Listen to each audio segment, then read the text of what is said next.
Pemerintah Kota Makassar resmi meluncurkan program wisata lorong di perayaan Hari Ulang Tahun ke-414 Kota Makassar.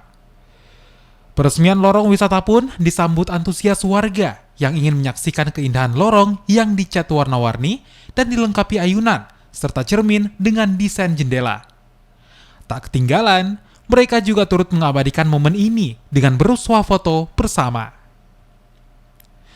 Foto bersama di lorong pariwisata ini kesannya sangat bagus. Kebetulan Mas Yondo itu langganan bakso kami di Bayan Hukum. Sangat berkesan buat kami.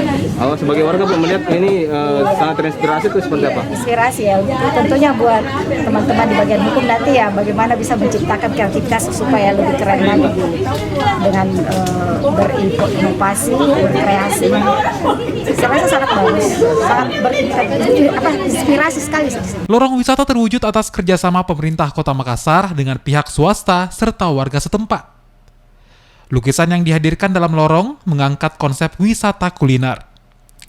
Di lokasi ini juga dapat ditemukan kuliner bakso yang menjadi primadona warga setempat.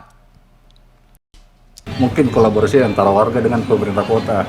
Mungkin sudah dapat anunya, mungkin chemistry-nya. Jadi kan maksudnya pemerintah kota juga lagi mensukai mungkin lorong-lorong yang mungkin untuk lorong kayak bilang semacam lorong pencontohan. Jadi kan warga di sini juga mungkin ambil contoh kayak bilang semacam di daerah-daerah Pulau Jawa kan ada namanya kampung warna-warni. Jadi mungkin dia ikuti mungkin seperti di sini, cuman ini mungkin lorong ini mungkin dalam bentuk lorong. Jadi ya. Konsep wisata lorong merupakan program Makassar Recover atau program penanganan COVID-19.